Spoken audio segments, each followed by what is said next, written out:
Ми стоїмо на межі двох світів – живого і мертвого. Світу, який пам'ятає пульс життя, і світу, який завмер у трагічній тиші. Перед нами рудий ліс. Ця назва не метафора, і це не просто мертві дерева. Це мовчазний свідок однієї з найбільших техногенних катастроф в історії людства. Його дивний і ржавий колір – не ознака осені чи хвороби. Це колір самої смерті, колір невидимої сили, яка зупинила життя. Тож як радіація, що є невидимою і незрозумілою, змогла перетворити живий зелений ліс на цей рудий монумент. Зараз ми знаходимося в самому серці цієї історії, самому епіцентрі Чорнобильської катастрофи. Рудий ліс сьогодні – це територія площею близько 10 квадратних кілометрів, розташована на захід від Чорнобильської АЕС. Цей ліс входить до 30-кілометрової зони відчуження. І навіть зараз, через майже 4 десятиліття після трагедії, він залишається одним із найнебезпечніших та найбільш радіоактивних місць на планеті. Саме тут усе й почалося. Саме цей ліс прийняв на себе перший і найпотужніший удар радіоактивного викиду. Тут, серед мовчазних сосен, земля ще пам'ятає жар вибуху. Сосни, що стояли ближче всіх до епіцентру, ввібрали смертельні дози пилу та радіоактивних ізотопів своїм листям. Щоб зрозуміти, чому цей ліс став рудим, ми мусимо повернутися до тієї страшної аварії у ніч з 25 на 26 квітня 1986 року. Вибух на 4-му енергоблоці Чорнобильської АЕС був не ядерним вибухом у звичному розумінні, а скоріше величезним викидом пароводяної суміші з перегрітого реактора. Але цього було достатньо, щоб викинути в повітря величезну кількість радіоактивних речовин. Ґрунт, вода та атмосфера навколо станції були забруднені. Загальний масштаб катастрофи, радіоактивне забруднення, географія заражених територій, економічні збитки – найбільша аварія в історії ядерної енергетики. Створення зони відчуження стало безпрецедентним заходом після техногенної катастрофи. Сотні гектарів соснового лісу миттєво змінили колір. Сосновий ліс, що знаходився найближче до епіцентру, став першою жертвою. За лічені хвилини зелені крони перетворились на іржаво-червоні. Дерева ввібрали величезні дози радіоактивного пилу своїми кронами. Хвоя змінила свій колір на іржавий буквально протягом 30 хвилин після аварії.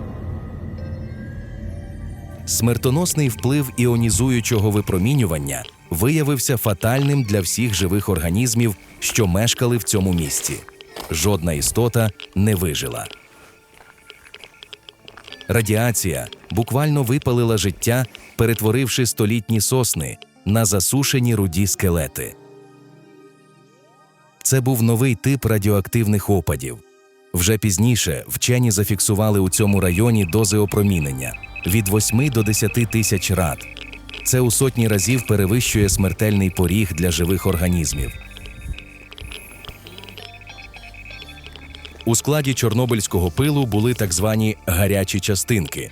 Це високоактивні частинки ядерного палива, вплавлені в інші елементи реактора. Їхня особливість у тому, що вони не змиваються дощем і залишаються активними десятиліттями. Ці мікроскопічні частинки, що досягали лише тисячних долей міліметра, володіли високою радіоактивністю і могли легко потрапити в організм, спричиняючи локалізоване, але потужне опромінення.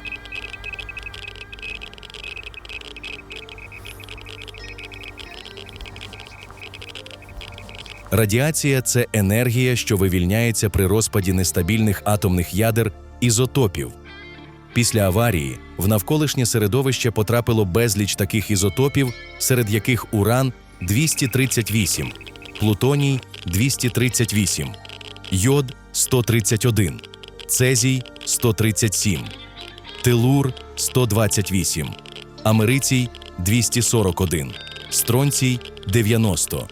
Кожен з них розпадається по-різному, випускаючи різні види випромінювання – альфа, бета-частинки та гамма-промені.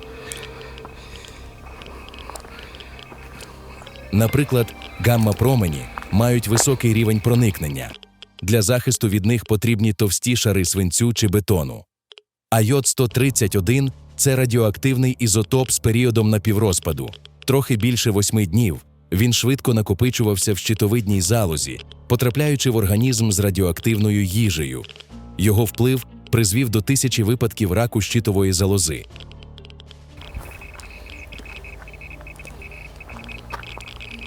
Після аварії територію Рудого лісу намагались дезактивувати. Пошкоджені дерева викорчовували і закопували у траншеї. Всього було створено понад 800 таких могильників. Дерева, лісову підстилку, а подекуди й верхній шар ґрунту – все загортали 3-метровим шаром піску. Але це не вирішило проблему. Через кілька років радіонукліди було виявлено у ґрунтових водах поблизу траншей.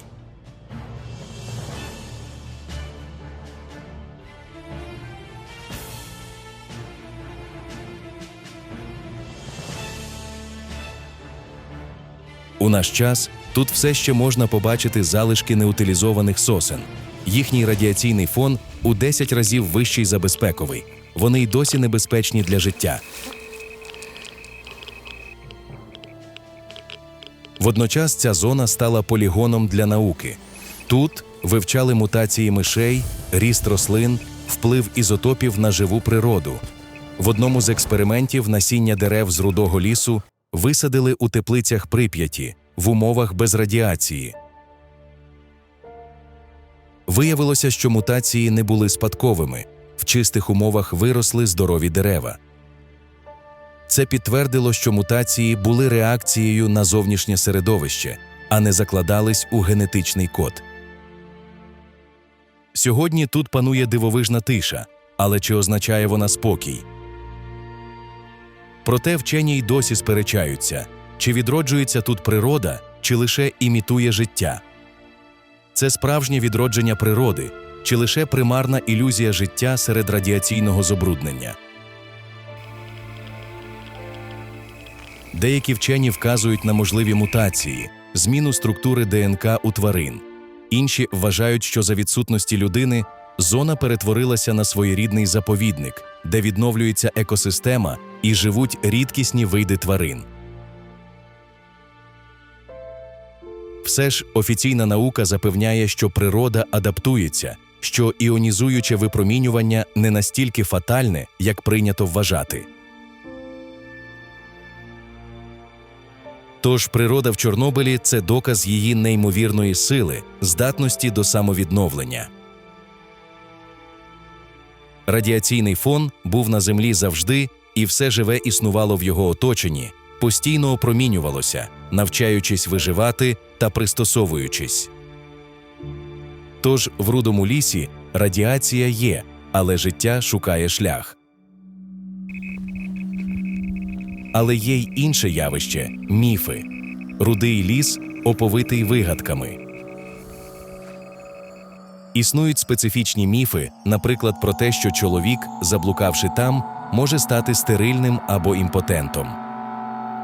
Це пов'язане з неправильним розумінням дії радіації. Радіація, хоч і небезпечна, все ж не діє таким чином.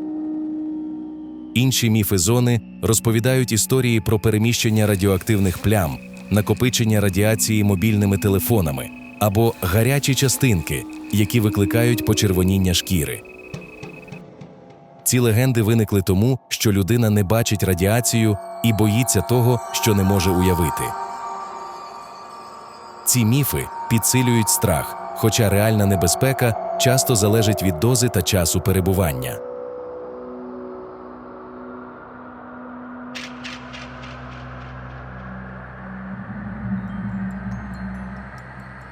Останнім часом Рудий ліс знову опинився в центрі уваги.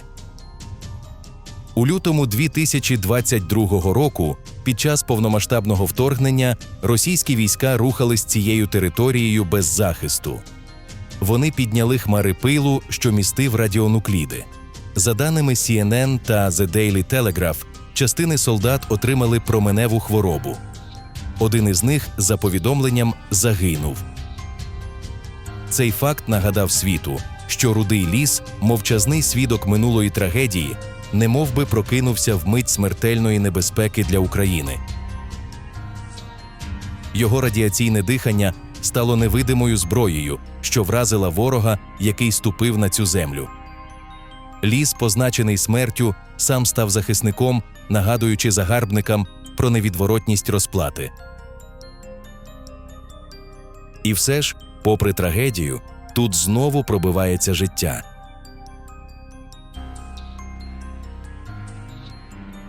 З-під піску, з-поміж скелетів дерев, ростуть молоді дуби. Повертаються мурахи, повітря знову наповнюється птахами.